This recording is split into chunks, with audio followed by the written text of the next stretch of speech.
एक समय की बात है। बादशाह अकबर बीरबल के साथ रात को घूमने निकले। कुछ दूर जाने के बाद बादशाह अकबर ठिठुरने लगे। ये देख बीरबल ने उनसे पूछा, क्या हुआ बादशाह, आप ठिठुर क्यों रहे हैं? ठंड से बीरबल, इस साल कुछ ज्यादा ही ठंड है। ठंड तो हर साल ही रहती है महाराज, पर महल के अंदर आपको पता नहीं चलता। एक बार अपनी प्रजा से पूछकर देखिए, असली ठंड का सामना तो वो करते हैं, हम नहीं। वो इस ठंड का सामना कैसे करते हैं बीरबल? उन्हें तो अब आदत हो गई है महाराज, सर्दी हो या गर्मी या बरसात हो, वो सब हंसते हुए सभी मौसम का सामना कर लेते हैं। अगर ऐसी बात है तो मैं भी ये देखना चाहता हूँ कि वो इतनी सर्दी का सामना हंसते हुए कैसे कर लेते हैं। पूरे राज्य में ढिंढोरा पिटवा दो कि जो भी इस कपकपाती ठंड में पूरी रात नदी के ठंडे पानी में खड़ा रहेगा, हम उसे इनाम देंगे। जो आज्ञा महाराज। अकबर की आज्ञा से अगले ही दिन बीरबल ने पूरे राज्य में ये ऐलान करवा दिया, सुनो सुनो सुनो, बादशाह का ऐलान सुनो। जो भी इस ठंड में नदी के ठंडे पानी में रात भर खड़ा रहेगा, बादशाह उसे बहुत सारा इनाम देंगे। सुनो सुनो सुनो। सबने बादशाह का ऐलान सुना, पर ठंड इतनी ज्यादा थी कि किसी की ये हिम्मत नहीं हुई कि वो ये चुनौती स्वीकार कर सके। पर जब राज्य के गरीब धोबी ने ये बात सुनी तो उसने तय किया कि वो ये चुनौती स्वीकार करेगा। अगर मैं किसी तरह पूरी रात पानी में खड़ा रह गया तो बादशाह के इनाम से मेरे सारे दुख दूर हो जाएंगे। बस एक रात की ही तो बात है। धोबी को ये यकीन था कि वो बादशाह अकबर की इस चुनौती को पूरा कर सकता है, इसलिए वो बिना देर किए बीरबल के पास पहुंच गया। तो तुम इस चुनौती को स्वीकार करते हो? हाँ बिल्कुल। सोच लो, एक बार चुनौती स्वीकार कर ली तो पीछे नहीं हट सकते। मुझे मंजूर है, मैं तैयार हूँ। ठीक है, तो आज रात ही तुम्हारी परीक्षा होगी। रात को नदी आ जाना। जो आ गया जी। धोबी के जाने के बाद बीरबल ने तुरंत बादशाह अकबर को जाकर बताया कि धोबी ने उनकी चुनौती स्वीकार की है।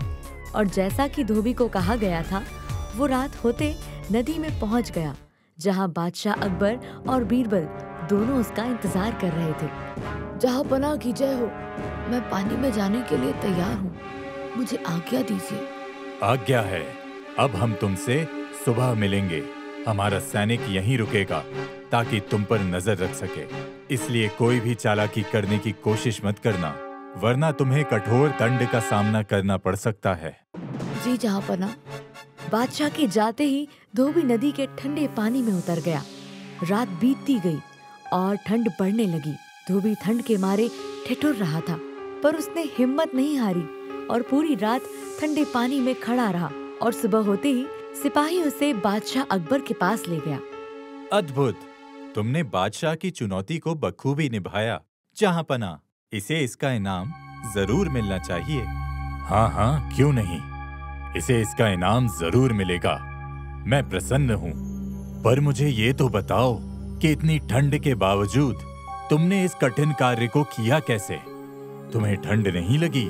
क्या तुम्हें सारी रात नींद भी नहीं आई? ठंड तो लगी जहांपनाह, पर सारी रात नदी के किनारे महल के कमरे में जल रहे चिराग को देखता रहा और इस तरह जागते हुए सारी रात नदी के ठंडे पानी में गुजारी। धोबी की ये बात सुनकर बादशाह क्रोधित हो गए। तो तुम चिराग की गर्मी लेकर सारी रात पानी में खड़े रहे और अब इनाम चाहते हो? धोखा दिया है तुमने मुझे, और मैंने पहले ही कहा था कि धोखा देने का मतलब दंड होगा। सिपाहियों, गिरफ्तार कर लो इसे और बंद कर दो कारागार में। माफी जहांपनाह, पर मैंने धोबी गिड़गिड़ाता रहा, पर बादशाह ने उसकी एक न सुनी और सिपाहियों ने उसे कारागार में बंद कर दिया। बीरबल चुपचाप ये सब देखता रहा, क्योंकि उसे पता था कि धोबी के साथ ये गलत हो रहा था। बीरबल ने उसे न्याय दिलाने की सोची। अगले दिन बीरबल दरबार में नहीं आया, जबकि उस दिन दरबार में एक जरूरी सभा थी। बीरबल कहाँ है? दिखाई नहीं दे रहा। वो तो आज दरबार में आए ही नहीं जहांपनाह। क्या? पर बीरबल तो ऐसा कभी नहीं करता। सिपाही, जाओ और बीरबल को दरबार में आने को कहो। जो आज्ञा जहांपनाह। सिपाही बीरबल को बुलाने गया और उसके पास जाकर बादशाह का संदेश सुनाया। जहाँपनाह ने आपको दरबार में याद किया है। जहाँपनाह को जाकर बोल दो कि मैं खिचड़ी पका रहा हूँ। जैसे ही खिचड़ी पक जाएगी, मैं उसे खाकर तुरंत दरबार में हाजिर हो जाऊंगा। जैसी आज्ञा। सिपाही वहाँ से तुरंत दरबार पहुँचा और जैसा कि बीरबल ने उसे कहा था, उसने बादशाह को बता दिया। जहाँपनाह की जय हो। बीरबल खिचड़ी पका रहे हैं और वो खिचड़ी पकते ही उसे खाकर आएंगे। खिचड़ी? ठीक है। बादशाह अकबर बहुत देर तक बीरबल का इंतजार करते रहे। सुबह से शाम हो गई, लेकिन बीरबल दरबार में नहीं आया। धीरे धीरे बादशाह अकबर को संदेह होने लगा, क्योंकि बीरबल कभी ऐसा नहीं करते थे। उन्होंने खुद जाकर पता लगाने की सोची। बीरबल आखिर ऐसी कौन सी खिचड़ी बना रहा है जो दिन भर में नहीं पकी? बात कुछ और है। मुझे खुद जाकर देखना चाहिए कि आखिर बीरबल कर क्या रहा है। बादशाह अकबर बिना देर किए बीरबल के पास पहुँचे और वहाँ जाकर उन्होंने जो देखा वो देखकर वो आश्चर्यचकित हो गए। उन्होंने देखा कि एक पेड़ के नीचे आग जल रही है। पेड़ के सबसे ऊंची डाल पर एक मटका टंगा है और बीरबल पास में एक खटिये में लेटा आराम कर रहा है। बादशाह ये देखकर अचंभित हो गए। बीरबल, ये क्या तमाशा है? सैनिक ने तो कहा था कि तुम खिचड़ी पका रहे हो। जहाँपनाह की जय हो। उसने बिल्कुल सत्य कहा। मैं खिचड़ी ही पका रहा हूँ। ये देखिए। भला ऐसे भी कभी खिचड़ी पकती है? आग नीचे लगी है और मटका ऊपर टंगा है। ऐसे खिचड़ी कैसे पकेगी? माफ करें जहाँपनाह, जरूर पकेगी। वैसे ही पकेगी जैसे कि धोबी को महल के दिए से गर्मी मिली थी। क्या? अकबर को बीरबल की बात समझ में आ गई थी। वो समझ गए कि बीरबल ने ये सब बस उनको अपनी गलती का एहसास दिलाने के लिए किया था। वही गलती जो उन्होंने उस धोबी को सजा देकर की थी। उन्होंने अपनी गलती मानकर बीरबल को गले लगा लिया। मैं समझ गया बीरबल, मुझसे बहुत बड़ी गलती हो गई और एक बार फिर तुमने अपनी बुद्धिमानी से मुझे मेरी गलती का एहसास दिला दिया। उस धोबी के साथ मैंने बहुत अन्याय किया, पर अब मैं उस गलती को जरूर सुधारूंगा। बादशाह ने तुरंत उस धोबी को कारागार से निकालने का आदेश दिया और अपने पास बुलाया। मुझे अपनी गलती का एहसास हो गया है। मैंने तुम्हारे साथ अन्याय किया है, पर अब मैं न्याय करूंगा। बीरबल, इसने मेरी कठिन चुनौती को बखूबी पूरा किया है, इसलिए इसे इसका पूरा इनाम अभी के अभी दिया जाए। जहाँपनाह की जय हो, जय हो। इस तरह धोबी को बीरबल की वजह से उसका इनाम और बादशाह अकबर को उसका सबक मिल गया। धोबी अपना इनाम लेकर खुशी खुशी वहाँ से चला गया।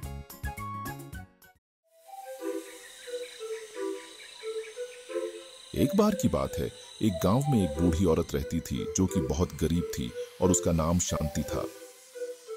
पर गरीबी के कारण उनकी जिंदगी में बस अशांति ही थी। शांति इतनी ज्यादा गरीब थी कि किसी किसी दिन भूखे पेट भी सोना पड़ता था, क्योंकि उसके घर में पैसे कमाने वाला कोई नहीं था और उसके लिए रोज काम करना काफी मुश्किल था। आज तो बेचने के लिए ना कोई सूखी लकड़ी मिल रही है और ना ही खाने के लिए कोई फल मिला।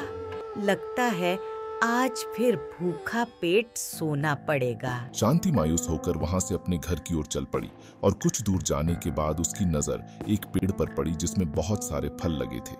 ये देखकर शांति खुश हो गई। लगता है भगवान ने मेरी सुन ली। इतने सारे फल, आज तो इन्हें भरपेट खाऊंगी। शांति ने खुशी खुशी उस पेड़ के पास जाकर उस पेड़ से एक फल तोड़कर खाया, पर वो फल इतना कड़वा था कि वो उसे खा नहीं पाई। ओह, ये फल कितना कड़वा है। इसे खाने से तो मेरा पूरा मुंह कड़वा हो जाएगा। फल कड़वा तो था, पर शांति के पास उन्हें खाने के अलावा और कोई चारा नहीं था। अगर वो ये फल नहीं खाती तो भूखे पेट सोना पड़ता, इसलिए वो सोच में पड़ गई। अगर ये फल लेकर नहीं गई तो भूखा पेट सोना पड़ेगा और भूखे पेट सोने से अच्छा है किसी तरह इसे ही खा लूं। कम से कम पेट तो भरेगा। यह सोचकर शांति ने उन्हें कड़वे फलों को तोड़कर अपने पास रख लिया और घर की तरफ चली गई। और कुछ दूर चलते ही उसे लाला के दुकान के बाहर लगा एक बोर्ड दिखाई दिया जिसने लिखा था, फल के बदले चावल ले लो। ये देख शांति वहीं रुक गई। फल के बदले चावल ले लो? लगता है आज मुझे खाने को स्वादिष्ट चावल मिल ही जाएंगे। शांति गरीब जरूर थी, पर वो बहुत चालाक भी थी। बोर्ड पढ़कर उसने कुछ सोचा और लाला की दुकान में चली गई और जंगल से तोड़े हुए फल निकालकर लाला को दिए।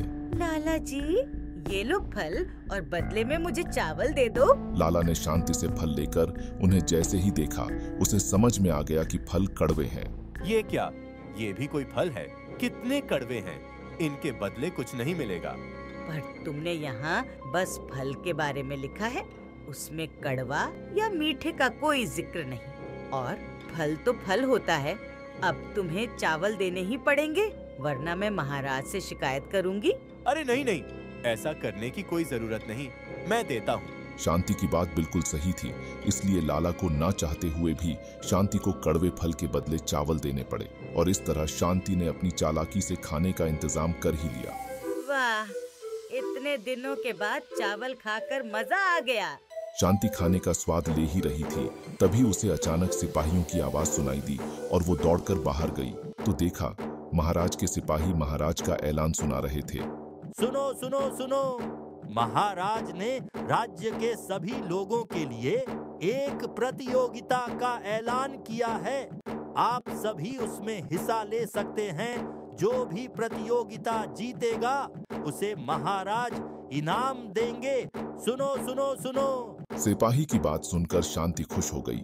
उसे पूरा यकीन था कि वो प्रतियोगिता जीत सकती है। अगर मैं ये प्रतियोगिता जीत गई तो इनाम के पैसों से मेरे सारे दुख दूर हो सकते हैं। शांति प्रतियोगिता में हिस्सा लेने के लिए तुरंत राज दरबार पहुंच गई, जहां पहले ही और भी प्रतियोगी मौजूद थे। ये राजमहल के सबसे पुराने चित्रों में से एक है। आप लोगों को बस इतना बताना है कि इसमें कौन सी चित्र बनी है। जो सही बताएगा वही विजेता होगा। ये तो बहुत आसान है, इसमें कुछ भी नहीं बना है। नहीं नहीं, यह एक वीरान जमीन का चित्र है। सब लोग उस चित्र को देखकर अपना अपना राय दे रहे थे, सिवाय शांति के। शांति चुपचाप उस चित्र को देख रही थी और कुछ सोचने के बाद वो आगे आई। महाराज, मैं जानती हूँ ये किस चीज का चित्र है। अच्छा, फिर हमें भी बताओ। महाराज, इस चित्र में हरे हरे घास और एक घोड़ा बना था। अच्छा, हमें तो नहीं दिख रहा। शांति और तुम्हें ऐसा क्यों लगता है कि इसमें घोड़ा और घास बना था? और अगर था तो अब क्यों नहीं दिख रहा? सब लोग शांति की बात सुनकर हैरान थे, पर शांति को पता था कि वो क्या बोल रही है। उसने मुस्कुराते हुए महाराज को जवाब दिया। महाराज, इस चित्र में एक हरी भरी घास से भरा मैदान था, जिसमें एक घोड़ा घास चर रहा था। और जैसा कि आपने बताया था कि चित्र बहुत पुरानी है, इसलिए मुझे लगता है कि घोड़े ने मैदान का सारा घास खा लिया, इसलिए ये सफेद दिखाई दे रहा है। ये क्या कह रही है? चलो ये मान भी लिया कि घोड़े ने सारा घास खा लिया, पर फिर भी घोड़ा तो दिखना चाहिए। बताओ घोड़ा कहाँ है? अब जब मैदान में घास बचे ही नहीं, तो घोड़ा यहाँ रहकर क्या करेगा? वो तो घास की तलाश में यहाँ से चला गया। शांति ने बड़ी चालाकी से ऐसा जवाब दिया कि महाराज उसकी चतुराई से खुश हो गए। बहुत खूब। मैं तो बस देखना चाहता था कि हमारे राज्य के लोग बुद्धिमान हैं या नहीं, पर तुमने अपनी बुद्धिमानी का परिचय देकर मुझे खुश कर दिया। मैं तुम्हें प्रतियोगिता का विजेता घोषित करता हूँ। धन्यवाद महाराज।